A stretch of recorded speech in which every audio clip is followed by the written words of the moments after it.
สบายดีแล้วก็สวัสดีทุกคนยินดีต้อนรับเข้าสู่ช่องอาคาน้อยพบกับบรรยากาศเศร้าๆอยู่ที่บ้านสวนเฮ้ยอยู่ดีนี่บูฮู้ว่าบนอื่นเป็นจังไดแล้วตอนนี้อยู่พี่เริ่มเข้าหน้าหนาวแล้วเนาะถ้าเป็นบนอื่นนั่นจะเป็นปลายฝนแล้วก็น่าจะยังบนหนาวไทยอยู่พี่เริ่มหนาวแล้ว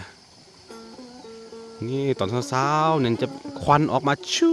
วเป็นละเฮยไอน้ำเนาะหนาวแห้ง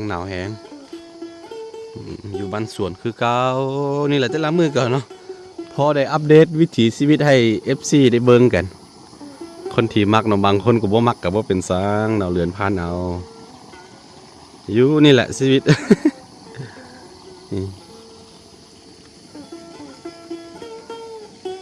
ฟังเสียงนกเสียงหนูเฮ้ออย่าขึ้นไปพุ่น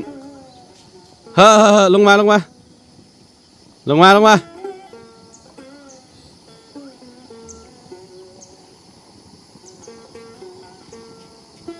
อืม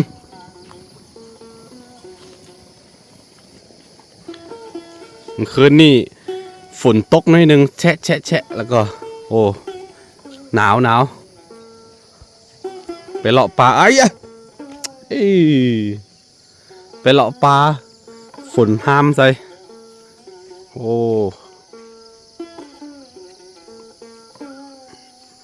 ปลามักตายเว้ยมือหนึ่ง7-8 ตัวแล้วก็มีตัวมันยังไม่กินนะอาจจะเป็นเพราะว่าไม่อย่างเพราะเนาะอากาศเปลี่ยนบอกรู้ในใดวะหนาวคือการให้อาหารปลาเนี่ยเขาจะให้ช่วงนี่ช่วงที่แบบแดดออกเนาะถ้าแดดบ่ออกนี่ปลาไม่ค่อยกินนะ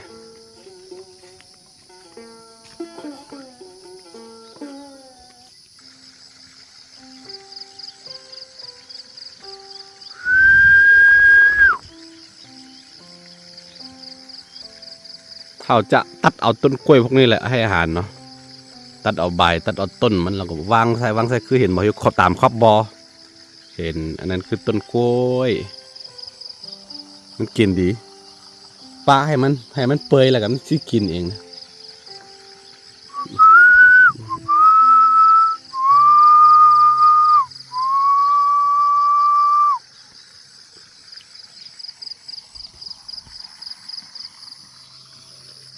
ถ้านับนี่ไปก็เริ่มเนาะเริ่มสิบ่มีฝนแล้วก็มันต้นไม้มันอย่างกับมันสิแห้งแล้งก็เลยว่าคิดว่านะคิดว่าปีนี้เขาสิต่อน้ำขึ้นมาจากพุ่นที่จริงไม่มีน้ำแต่ว่าเขาคันบบปั๊มเอาเนี่ยบขึ้นเลยแต่ว่าถ้าไปเอาอยู่เถิงพุ่นมานี่มันมีสามารถดึงเข้ามาได้เลยไม่ว่าบ่มีวันหมดนะน้ำนะนี่ต้นเงาะเริ่มงามละปีปลายนี่จะเป็นสวนเงาะที่เขาบ่ทางหญ้านี่ใช่ป่ะสิป้าให้เห็นน้องงัวน้องควายเขากินเลยปะแบบนี้เลยปีหน้าเขาสิทางนี้ออกหน้ากับโบล่างเถอะ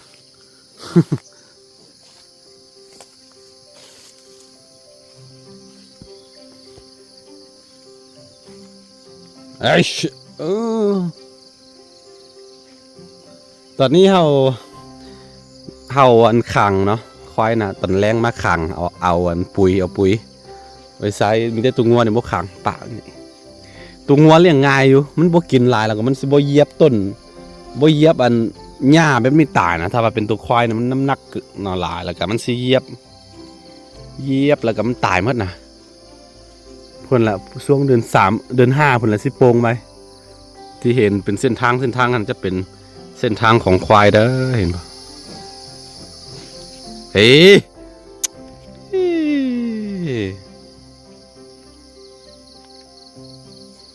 ที่เดี๋ยวมาประจำให้พี่แล้วปีนี้เพราะว่าบ่ได้ไปใส่แล้ว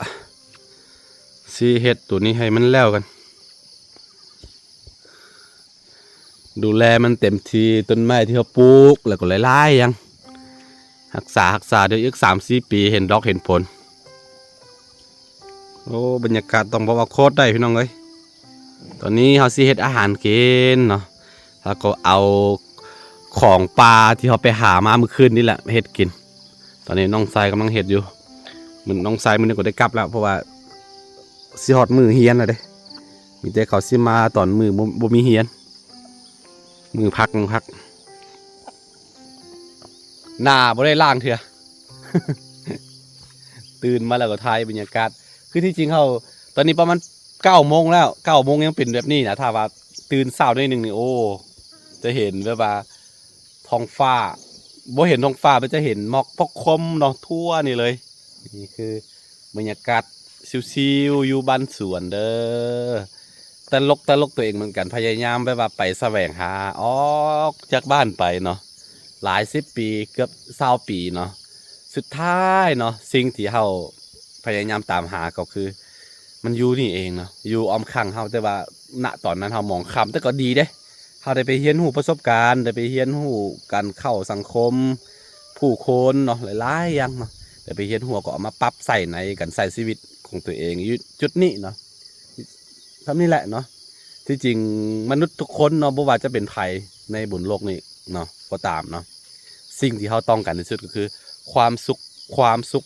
เท่านั้นเองเนาะบางเดี๋ยวมีความสุขแล้วทุกอย่างมันจะตามมาเองพี่น้องเอ้ยเนาะแต่ว่าเราหลายคนก็ลืมมองกับสิ่งที่เรามีนะคือที่ผู้คนทุกมื้อนี่บ่มีความสุขกันย้อนว่าเรามองข้ามสิ่งที่เรามีถ้าว่าเราพอใจกับสิ่งที่เรามีพอใจกับสิ่งที่เราเป็นอยู่มันก็มีความสุขเลยเฮ้ยอย่าตามมานี่แหละแต่ละมือก็พอได้ไทยอัปเดตวิถีชีวิตให้ทุกคนได้ครับได้ชมกันมื้อนี้กะว่าสิย่างฮอกกินกระรอกโอ้แต่ละมือก็เบิ่งแยงต้นไม้เบิ่งแยงสัตว์ที่เฮาเลี้ยงไว้เนาะให้ดี เดี๋ยวอีก2-3 ปีข้างหน้าออกลูกออกหลานเป็นมาร์กซิวๆมันโอ้ยหนาวเด้หนาวอยู่บ้านก็คล้ายๆกันนี่แหละ อยู่บ้านก็ค่อนข้างเงียบๆแบบนี้เพราะว่าช่วงนี้ก็เป็นช่วงที่ตีข้าวตีน้ำเนาะก็เลยว่าบ่ค่อยมีผู้คนอยู่บันได ตื่นมาก็เฮ็ดอาหารพอดีมื้อนี้มีน้องสายมานอนสวนน้ำกันเลยว่ามีคนเฮ็ดอาหารให้กินบ่แม่นเฮาต้องได้เฮ็ดเอง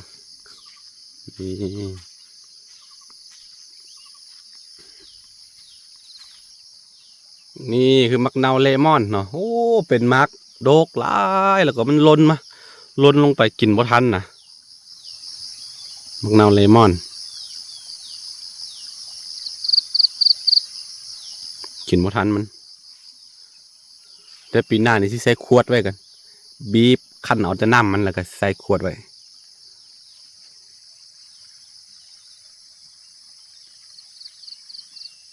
โอ้บรรยากาศดีมันบ่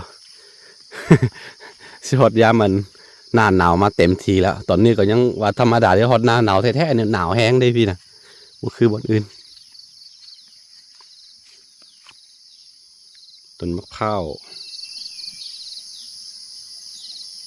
ข่าวล้อมแบบนี้ล้อมหัวเป็นต้นไปเพื่อว่าสิได้ปล่อยพ่อให้น้องงัวมีหญ้ากินนะทั้งพ่นให้กินแล้วก็ทั้งพี่ก็ให้กินแบ่งกันเป็นโซนไปเดี๋ยวไปเบิ่งกันเฮ็ดอาหารกันมื้อนี้นะสิเฮ็ดเมนูหยังไดโอ้ยพี่บ่อึดบ่ยากอาหารจะกินหยังแลนเข้าป่าให้กินหยังแลนเข้าป่ามีหมด สุดยอดเลย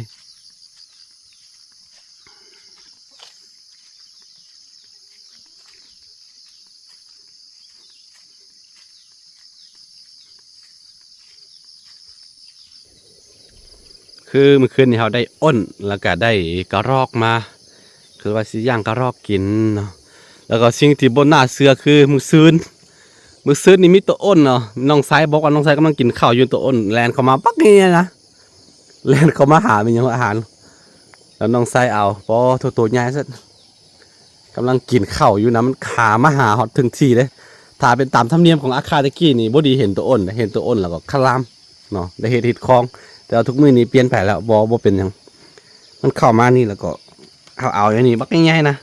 แต่ว่าบ่เป็นตัวนี้เขาไปได้มานี่วานเนี่ยไปได้มานี่นะวันนี้เขาชี้ย่างนี่กินเห็นบ่อยู่เทิงเคียงนะนี่ใช้หลายประเด็นช่วงนี้ อันนั้น TikTok มันจะอันนั้นติดเรื่องหลายหมดTikTok YouTube มันติดเรื่องหลายหมดนี่มักฮุงมักฮุงมักรุ่งสักครูปลูกไว้เป็นมากแล้วแต่ว่าต้นที่เห็นน้อยๆอยู่พุ่นนะอันนั้นเนี่ยปลูกแต่ปีกายยังน้อยๆอยู่อันนี้เนี่ยห่างกับจักเดือนหนึ่งนะใหญ่เนาะมันขึ้นกับดินไว้ดินทำเพราะรักษาดีๆแล้วตัวนั้นเนี่ยน้องงัวเขาเย็บไปมาหักตลอดอันนี้คือนี่ใหญ่ละเริ่มได้กินละสักครูยังมาไม่ได้เถอะเดี๋ยวป้าให้ลูก3-4 เดือนก่อนโอ้ตัวนั้นก็จะเป็นมากละ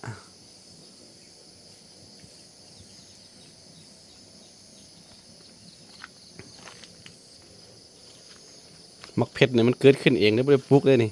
ถ้ากินมันยังทิ่มแล้วมันก็ขึ้นเองนะแต่ละมือก็บิดเอาใส่จากนี่เนาะบิดเอานี่แล้วก็ไปใส่หม้อเลยนี่เห็นป่ะเตาไฟหั่น โอ้แล้วก็นี่มะเขือนี่ล้นบ่ค่อยกินนะตัวนี้มะเขือกินบ่ทันมันถ้าบ่ค่อยมากินเด้ตัวนี้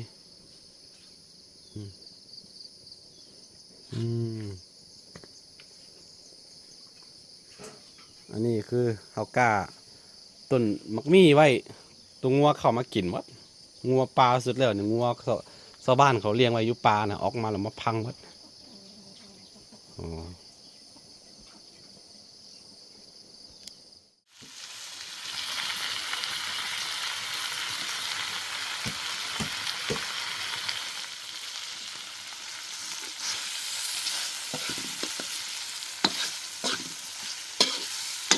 เอาย่างเอาทอดอันเครื่องในมันกินตอนแรกว่าสิย่างก็รอบกินแต่ว่าไหวขี้ข้านท่าหิวเข้าแล้วก็นี่ปลาน้องชายก็มาครับเอาปลาโอ้อาหารหลากหลายเมนู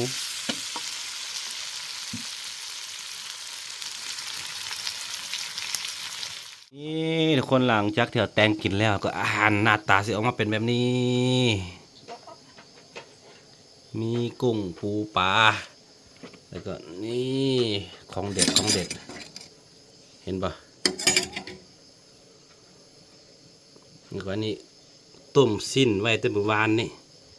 แล้วก็สิ้นคือกันโอ้พอได้กินแต่มื้อนี่แหละพี่น้องเอ้ยอยู่บ้านสวนหลายคนว่าเบื่อแล้วบ้านสวนก็เฮาอยู่บ้านสวนตลอดนะไปใส่บ่ได้ก็เลยว่าต้องได้ถ่ายบรรยากาศแบบนี้ให้ทุกคนได้เบิ่งกันโอเคกินข้าวกินน้ำกันเด้อมาเด้อประมาณนี้เนาะ